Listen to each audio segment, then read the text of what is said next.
donc kuri ikibazo ca mbere ca ntonzeye batsindira agapira hatsinze umukobwa cyangwa umudamu sinzi yitwa Bernice Akimana. So Bernice Akimana, look at this, watsinze wa kabiri uwo twamutoye, twaramugize twaramurondeye mu iperereza turamutora kandi kuha le gagnant nafise n'amaserviette ya boire et tout.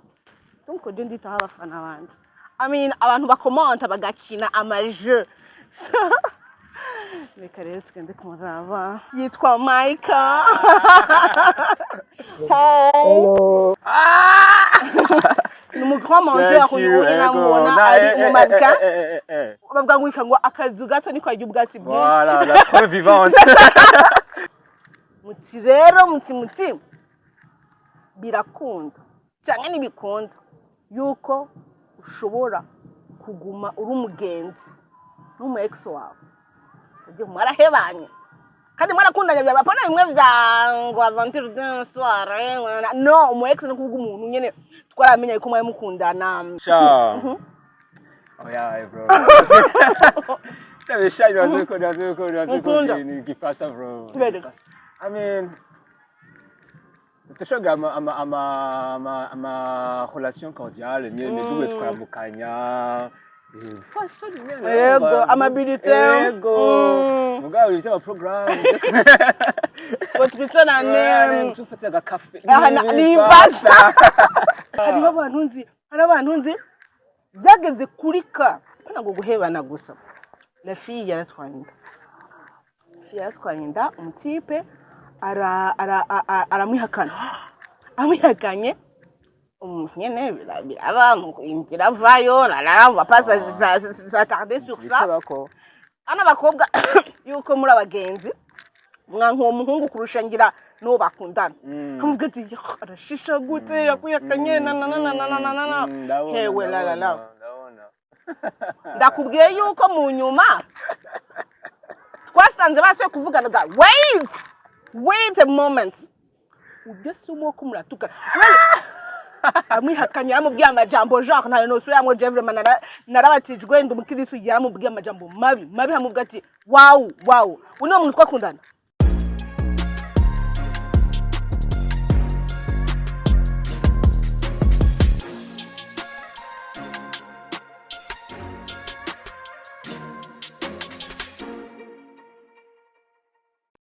Wagwan my people, murakomeye, bonane kubafana ba Muti rero. Muti ari umugenzi wanje yambwiye ngo dasi ngo Muti rero ni kirekire we kwita Muti gusa. Je vais y réfléchir. Kunda akagira Muti kararyoje. Umuntu je yumvira Muti ni giki? Tugire Muti rero, but anyway, nizeye ko mwatanga umwaka umeze neza mu byanyu no mu banyu. Dinatanga umwaka ngwaye grippe. Ako si grippe ngi ari covid. Kuba abantu benshi bagwaye hano bagiye mu bitaro, ndose bagenze bagiye mu bitaro 31 mu nzu twese tugwaye, ariko l'essentiel nuko tukiri bazima kuno no mwanya. So welcome back, iyi ni episode ya gatatu ya Muti rero. No munsi narinze kuja muri studio 2025 twahinduye iyi episode zibiri za mbere zari zo gutangura buke nk'umufasoni gese ndabakange bure 2025 je turi mama we aya mzokumigwa mwebwinye. So no munsi hari abantu benshi bansavye mu makommentaire dase kuko tubwira none watsinze none kutaduhaye ama réponse y'ibibazo okay. No munsi rero tujya dutangurireko siko ikiganiro ca mbere bariko barabaza ati kubera iki nabajije ikibazo ngo umugabo agenda ku kazi amanutse mu gitondo agenda bon, aramanuka ascenseur sawa akagenda ku kazi, agarutse ashika kuri seti barasaze ndawe ageza kuri 7e etage hama akaduga n'amaguru gushika kuri 10e etage, yaba kuri 10e etage. Ubwo none ni kubera iki? Abantu benshi bavuze ngo nukubera ngo washaka kugira siporo ngo ariko hari ababitoye baravuga ngo nukubera afise comment on dit déjà ubumuga, uko novuga ni gikuri afise na nizo donc ashobora gushikira seti gusa akabuto ka seti asumburutswe donc rero ashika agafunda kuri seti kumushika kuri seti etage akaduga kuko akabuto ka 10 kaba kari kuri donc nutubazo nk'utwo hari abantu benshi bayitoye rero il fallait que tugira tirage au sort kuko mwese ni muri koronka free nivyo yigukunda donc ukanya nca ndababwira watsinze ikibazo cya kabiri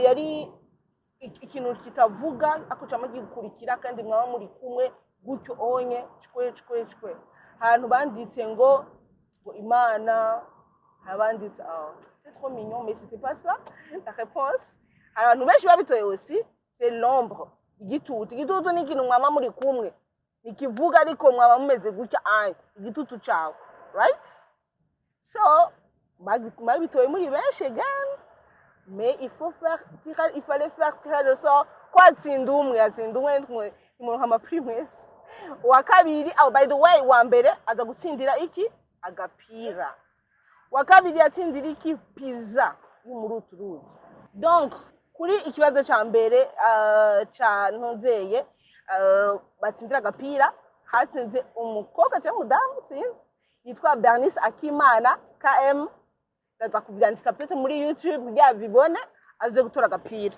inge mpagarara nje ndabeka agapira yatsindiye Bernice Akimana congrats ko wabaye tiré au sort ko ni benshi bavyanditse yuko ari kuri ategeza gufyonda akabuton kaseti ko ari mugufi et tout ça donc azoze gutora agapira kiwe hama wa kabiri yatsinze muri emission ya kabiri yitwa Michael shinza kuraba izina ryo ikirundi kuri noze by the way tujye gukorera umunsi muri jardin public batadukorerako yeah. Donc twashyize muri jardin public twinjiye ni bon so Bernice Akimana look at this isn't cute okay suranje ndayikure uraba agapira gusa nikadawukura tuzakurondera size ukwiye parce que voilà muri boutique dukura ama size yose mwifuza voilu donc rero yarabitoye yuko umuntu ari mugufi ari de petite taille ashobora gufyonda akabuto ka jaune na kaseti jaune je mu gute nk'ukwe donc watsinzwe wa kabiri uwo twamutoye twaramuronde mu iperereza turamutora by the way hari turi umunsi twaje guturnako hari ama fête donc rero mwumva ibintu biko ravuga inyuma mfate ko ari ambiance mubiryoherererwemwe mutambe cause wow okay so tugiye kumuha pizza yiwe kacha tuyijyako bien sûr of course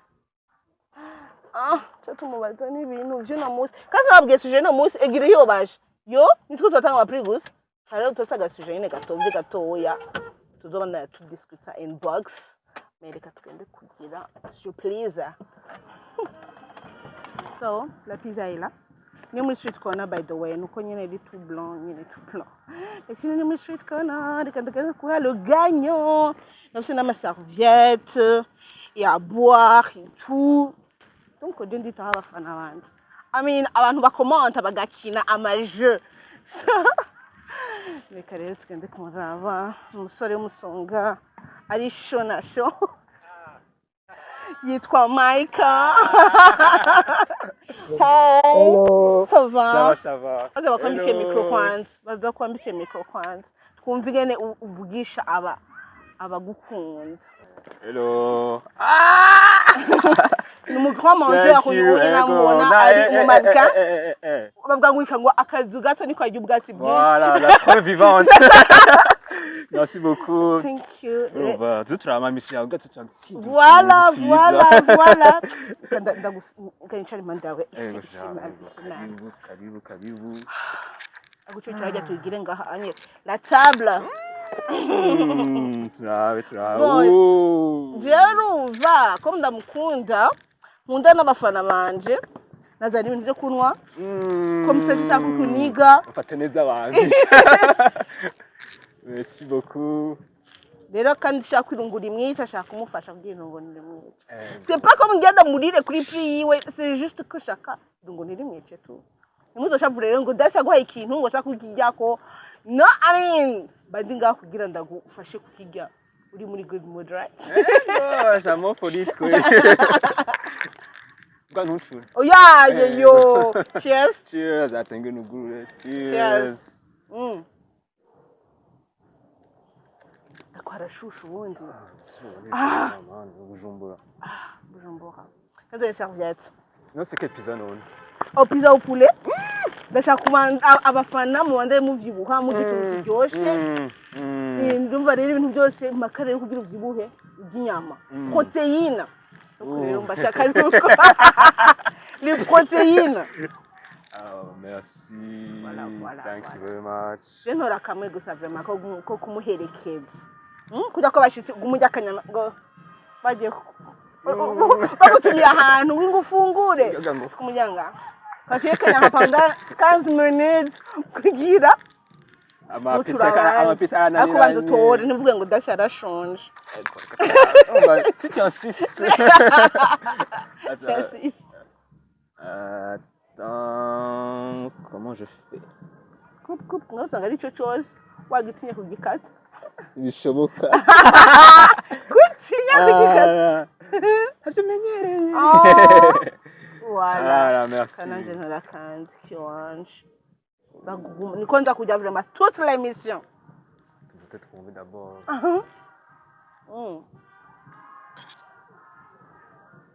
Right?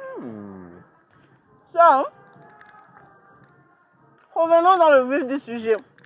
Wakora munda, munda atanga kwipanga. Cyo gukora ubudero. Ako nakuvuga njya mu wewe bura.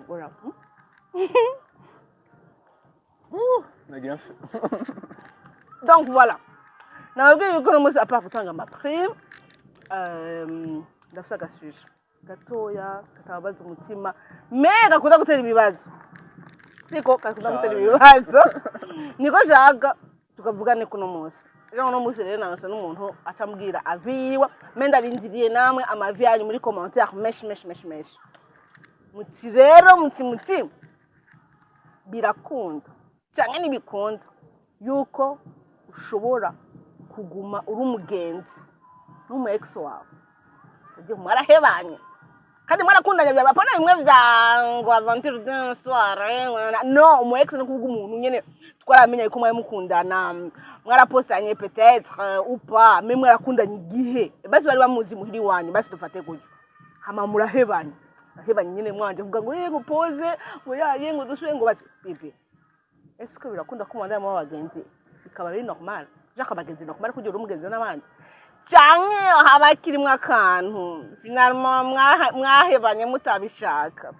So la question est à notre invité d'aujourd'hui. Avant de tubwire icyo avyibazako. La tu vas kiagoye. Kiagoye bro. Menda jaga pizza kanje hano.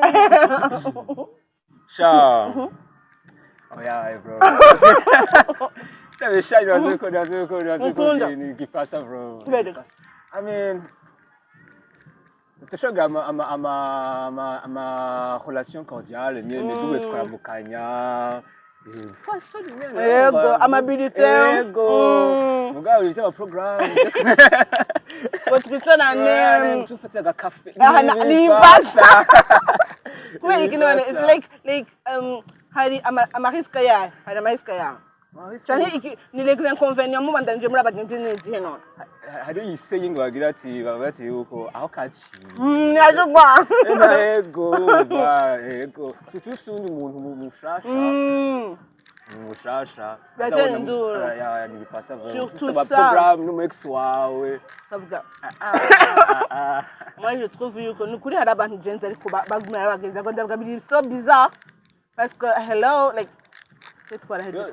kugira ngo yambu nyene mwibarabara jana gutya anje voilà est-ce que urumva il faut pas tirer la queue du diable nagusotora amaranga y'umutima y'umuntu est-ce que namusemuragira programme imwe eje mukagira yindi cyamugano hajya mbe twapfuye Voilà, gituma d'abord mageze. Ngaje mbe twapfuye iki bihaje none twari Tutavuga mu ijoro yose umva ayo nishoboka. Ama programme mu ijoro. Mu ijoro quoi 2h du matin, sans peut Les actes de vérité. C'est pas ça. Moi je trouve barira umuntu. Ego. Cyangwa se musa gushobora gushwana kandi andi ukuri control yewe. Cyangwa nibaza yuko again amakara atandukanye. Murashobora kuba abagenzi. Mutahebanye nabi. Entre guillemets. Guhebana guma ariko guhebana bro. Kuko urumva mwarapfuye nk'ikintu mwaratukanye mukavumburana. Hoho ntibikunda ko mudashobora kuba abagenzi. Ndagwinda garuse yo. Voilà, muyo birashikunda neza. Hari abantu nzi byageze kuri ka ngo guhebana gusa. La fille yaratwanye inda umutipe aramwihakana. Amwihakanye nyene biraba inzira vayo la va pas s'attarder sur ça. Ana bakobwa yuko muri abagenzi mwanko umuhungu kurusha ngira no bakundana. Amuvuga ati arashisha gute yakuyakanye na. Hewe la. Ndakubwiye yuko mu nyuma twasanze base kuvugana ga wait a moment. Ugesumo ko muratuka. Amwihakanye amubwiye amajambo genre nayo no suyamwe Jevre manara narabatijwe ndumukirisu yaramubwiye amajambo mabi hamuvuga ati wow uno muntu twakundana n'undi twabubona n'amapapi nyuma muyo mwanke wenyene kwase byose ko bagenzi yaye ngurabona tumbwe mwase ko bagenzi ya vrai ngo umva ngo jambwe ngo tubonane ngo tuvugane bwa stop it shaka kuva ikintu nakini donc amanuze abantu aratandukanye yashe nukuri vraiment ariko bivuga bati ibijyana babiri niba bakubyinjira basigaye twagishavuye mu tenda cy'ibireka turamwanka igashanonga amatura ngo niyo numenye ko inyuma bare kwandikirana na duhurire hele yo nayo de enemy eko kutoma shitani kudutandukanya bajya anye like yo ndahubwiye rero jewe à mon avis je trouve que autant être juste cordial ukavuga yambu na mahoro nego murakomeye wanyumva wara kuvuvaye monyene murakomeye hapana ngo urakomeye gamika na murakomeye hama kabihetse hapana guca mu wandanya kuko surtout muske mukunda nundi muntu izotirindura kandi uzoze kuvuga ngo uyaye ngo nose bisanzwe tora mukimwe rasa kujya murafitaniye en passé iri assez équivoque donc rero nshaka kwexpliquer uwo mushasha uni bisanzwe ngo kwera ngo twanka ngo ni juste comment dire galanterie c'est juste umutima mwiza voilà rero ziko fisa bagenzi benshi you can't deal with that kuramuka ni bon so donc les gens tradintilier vos commentaires utubwire cyo muvyibaza est-ce que birakunda canke biri censé kuguma uri umugenzi n'umex wawe canke nukuvyihoza mukavuga ati peace out wewe on s'aime de loin on s'aime pas mais de loin tugwane entre temps nta ex fils wachana bimana yego bro nta ex nawe ariko kama wanye kuna dufungwa tuvugana genda ubwiye uri abafana bacu mbenda heza pizza yanje yego ni wi presence na kimwe tugiya inzara nimbi burya kandi ni masaha gufunga yitwa Mikael iteka fan wa votre émission. And then c'est ça. Kugira bazaronka amapiza bogirekina. Muze murishura, muze makurikibaza d'abord. Parce que à la fin la surprise voilà. La ngana so akujya umunsi wose. Turyoshe by the way. Right? Yego. Donc avant ko banosa quand même le jeu kuko urumva varanda ivuga subiye mu barabara nibataturisha manda. Nashaka gusezera. Invitation no munsi by the way namufashe ku nguvu kuko yarazi ko aje gutora agapiza kiwe acayinjira dedans dans l'émission. C'est comme ça. Kandi twayibayemo. Thank you very much, Michael. Thank you very much. Na wewe mwakoze cyane. Yabiryoshe. Ubandanye ukurikira ni vyanka ariko ushobora kuba choisi ni machine muri tombola muri tirage au sort urumva mbanga ndabe mission we never know Merci beaucoup. Bonne journée.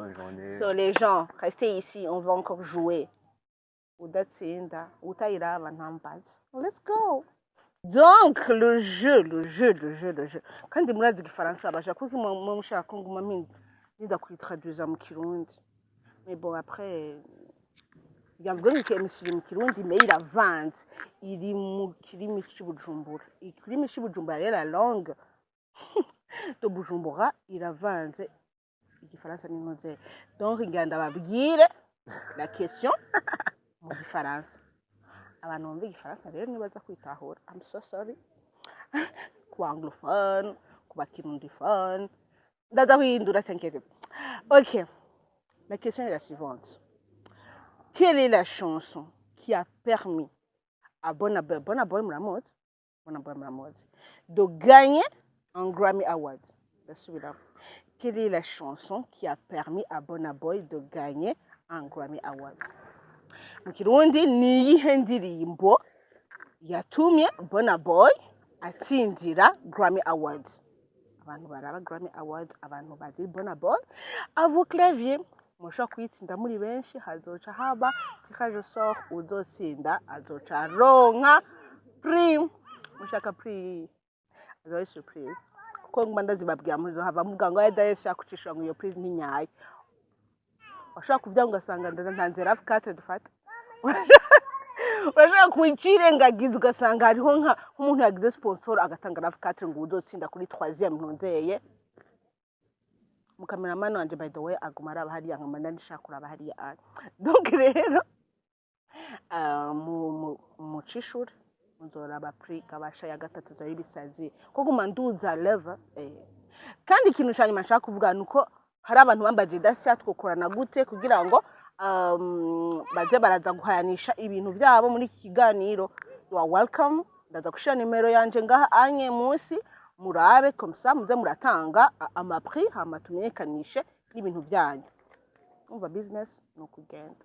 So thank you very much kwa kurikirana ikiganiro. Mwabonye umunsi twakoreye en plein air nkanze muri studio d'amis yose biraduhisha la longue.